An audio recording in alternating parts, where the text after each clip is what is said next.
welcome to HazCom Central. I'm Barry Lerner. And I'm Catherine Townsend. We're your HazCom reporters.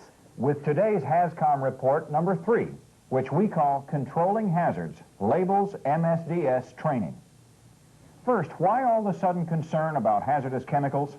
It's because the Occupational Safety and Health Administration has issued a document called the Hazard Communication Standard. This new HazCom standard requires that manufacturers and importers, as well as users of hazardous chemicals, take certain steps to ensure Barry, employee let me safety. interrupt. There's been an accident at the McKelfrey plant. Penny Condoni is on the site with the story, and we're going to her now.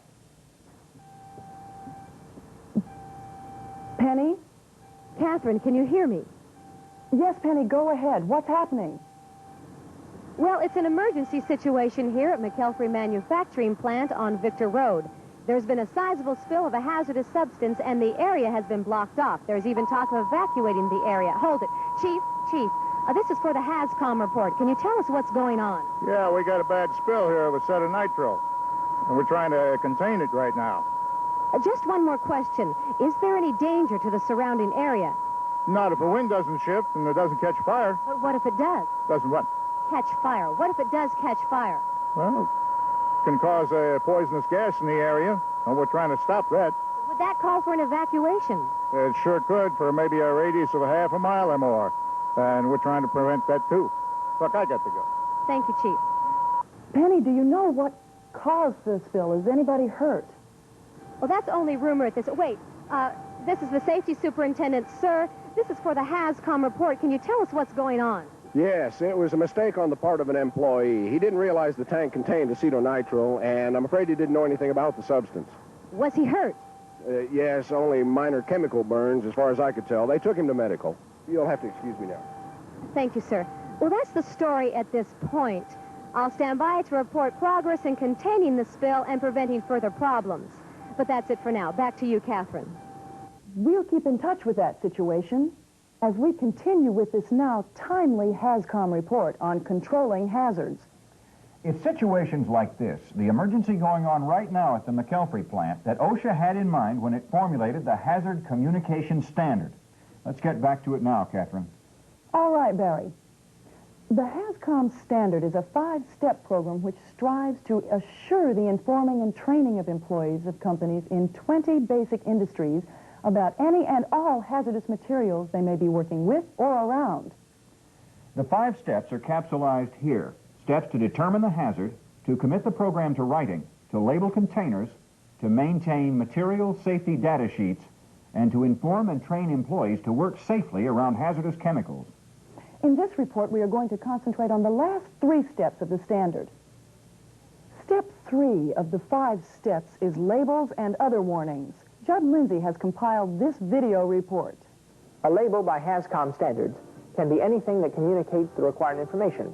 A tag, a printed label, all will suffice if they're in English, if they're legible, and if they're prominently displayed in the work area involved. Hazardous chemicals entering or leaving a work area must give 3 items of information. The identity of the hazardous chemicals in scientific or common terminology. Hazard warning to ensure employee understanding and protection, and the name and address of the manufacturer or importer of the substance. The company can use signs, or process sheets, or batch tickets, or anything else that communicates. Portable containers of hazardous chemicals do not have to have labels if a single person handles it, uses it immediately, and only within the work shift during which it was filled. Labels on incoming containers must not be defaced or destroyed, or else they must be immediately replaced.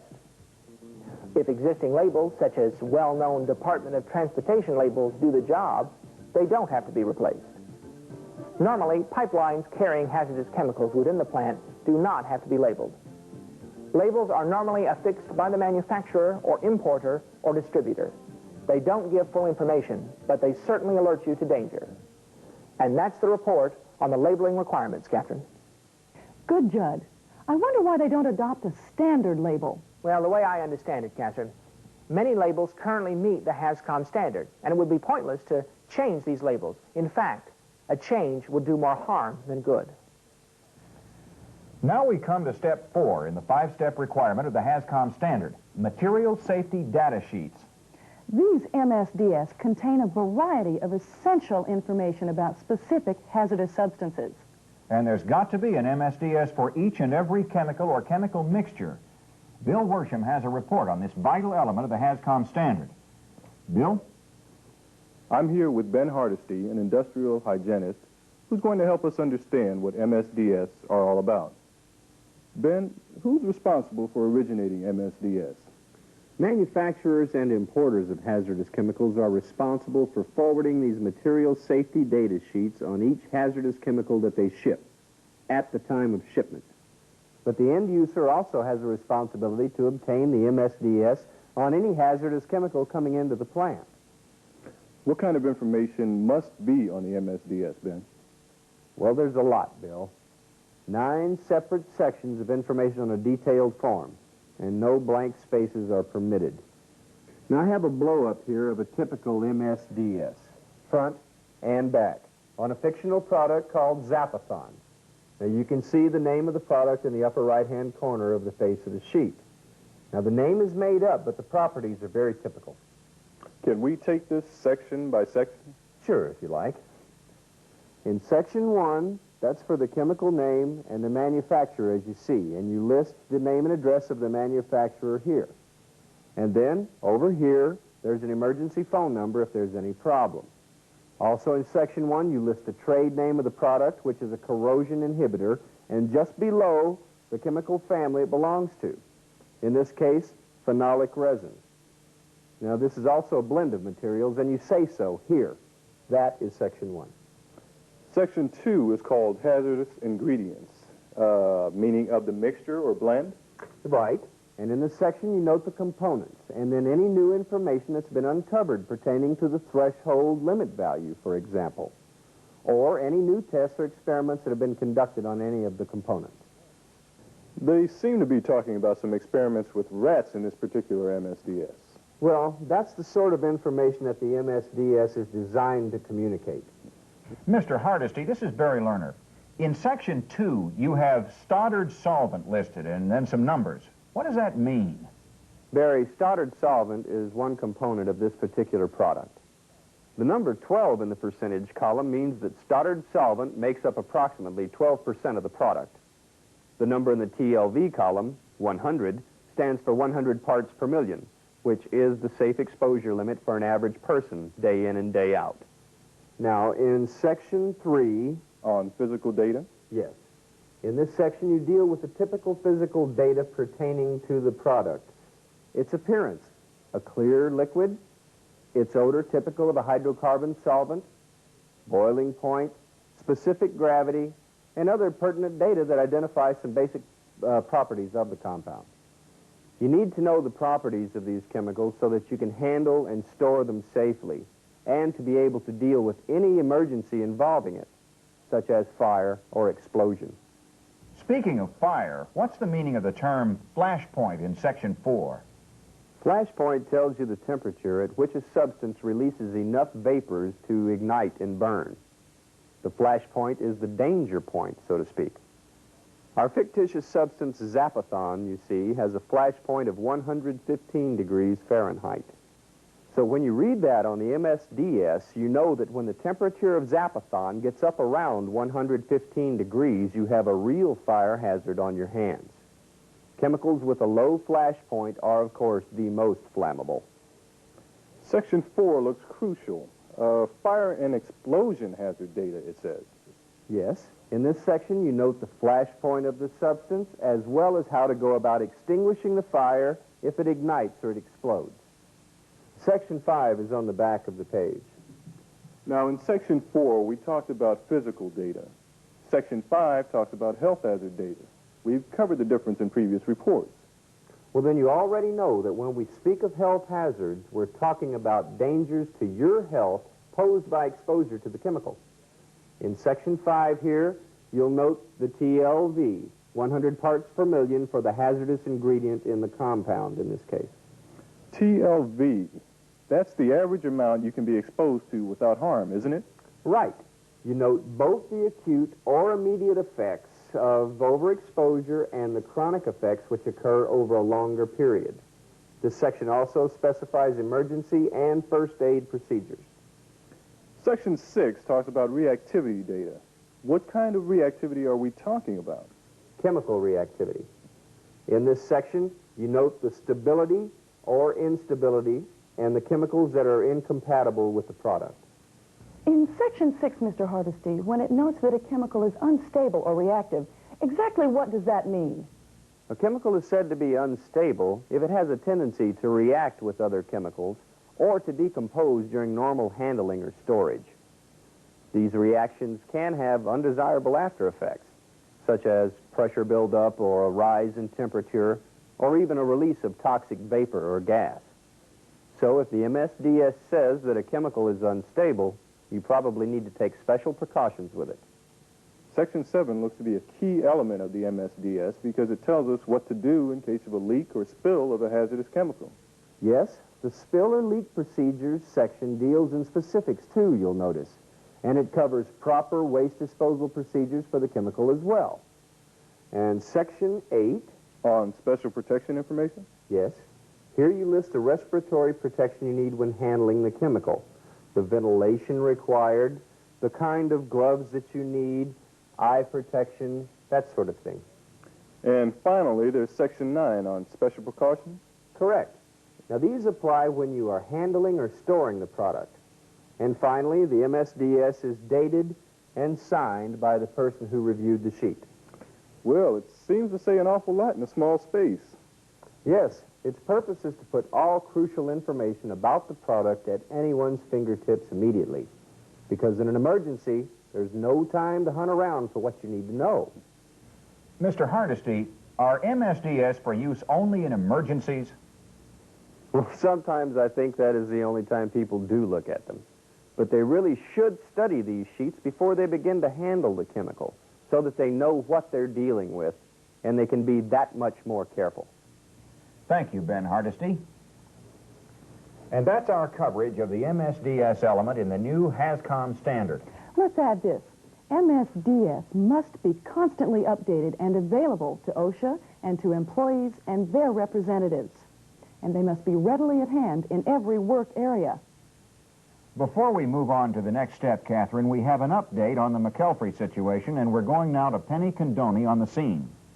I'm in the medical department of the McElfrey plant, where a spill of acetonitrile has firefighters mobilized to contain the hazardous chemical and prevent fire and resulting evacuation. The man injured in the mishap is Jeff Raintree, and he's here with me now. Jeff, what exactly happened? Oh, it was just a stupid mistake, really. I just wasn't thinking. You see, I saw this gunk come spewing out all over the place. Well, someone started the pump without closing the bleeder valve. And it was just going everywhere. And I was right there, so I tried to do something about it. The gunk, as you call it, was it acetonitrile? Yes, ma'am, acetonitrile, which is pretty bad stuff. But they told us all about it, so it's my own darn fault. I guess I just wasn't thinking. I saw the spill, and I rushed in to turn it off. Were you hurt badly? Oh, no, not too badly. They just burned the skin on my hand and arm a little bit, but they flush it for about 15 minutes and say it's going to be okay. All right. Let me ask you, Jeff, did you realize it was acetonitrile when you rushed in? No, not really. I knew it, but I just wasn't thinking. I guess I acted on instinct. My instincts don't know much about chemicals. Thank you, Jeff Raintree. Catherine, my latest information is that they are still working to contain the spill, but there is no assurance that an evacuation won't be called for. I'll stay on top of the story to report further developments. And now back to HAZCOM Central. Very good, Penny. There's a rather obvious point here. Jeff Raintree, the injured man, just told us that despite his basic knowledge about the hazard, he just didn't think, and that caused the injury. It leads to the speculation that the new HAZCOM standard we're covering now will help only if the knowledge it provides is put to use. Now to the final step in the HAZCOM standard is employee information and training. We sent a HAZCOM crew to an industrial training session in progress, and we'll show you some of that now. And the main point in this new hazard communication system that OSHA has put out is to inform you and train you so that you'll know exactly what kind of hazard you're dealing with and how to handle it safely. Yes? Do we get to see this standard ourselves? Oh, yes, absolutely. It's required, as a matter of fact. You'll find copies of it posted and available all over. Believe me, you won't be able to miss it if you try. But for the moment, here's a rundown of what we're doing about informing you. But how will we know what chemicals we're around? We'll tell you. Any hazardous chemicals in any work area on this site, you'll know where to find a complete list of them, and also the MSDS, that's the Material Safety Data Sheets, that tell you what you need to know about any hazardous material. Okay? Any questions? Yeah. I've seen those MSDS things. They look a little complicated. How are we supposed to understand all that technical stuff? Okay, well, that's going to be part of your training. We are going to train you to recognize the signs and symptoms of excessive exposure, what to look for, what odors to recognize, just generally how to tell when there may be danger. And that's our segment on the employee information and training step in the new HAZCOM procedure. And now we have some good news from the McElfrey plant. Penny Condoni is with the safety supervisor there now. The danger of fire and evacuation at McElfrey manufacturing plant here is past. The spill of acetonitrile has been cleaned up and workers are going back to their jobs. I am here with the plant safety superintendent. Sir, is it appropriate to sound the all clear? Yes, the fire department did a terrific job, and it's back to work. Are there plans to prevent any further accidents like this? Well, we're reviewing our equipment and training, and we're going to beef up our training programs, and I hope the OSHA standard helps. You sound dubious. Dubious? No, I think we can improve our chances of this never happening again, but... But what? Well, I don't want to put too much blame on the young man who got hurt, but the tank was labeled, and data on the contents were available to him not 20 yards from where it happened. I mean, if people don't get serious and use the information and training, well, I just don't see it doing any good. Some way we've got to get everybody involved. We'll just keep on trying. Thank you. Well, the emergency is over and normalcy is restored. The damage was negligible, and the injury to one man, Jeff Raintree, was minor. On that happy note, it's back to HAZCOM Central. Thanks, Penny. That's going to wind up our coverage of the HAZCOM standard for this edition. We reported to you on controlling the hazards through labels, MSDS, and training. 3 of the 5 steps required of companies in 20 different industries by the new OSHA Hazard Communication Standard. We investigated labels and what they must contain to warn everyone of hazards within. We went through a typical MSDS section by section to see what it contained. And we sat in on a training class to discover what the required employee information and training encompasses. In future editions of the HAZCOM report, we'll cover other phases of the new OSHA standard. But for now, I'm Barry Lerner. And I'm Catherine Townsend. We're your HAZCOM reporters, and this has been the 3rd of our series of HAZCOM reports. Thank you for watching.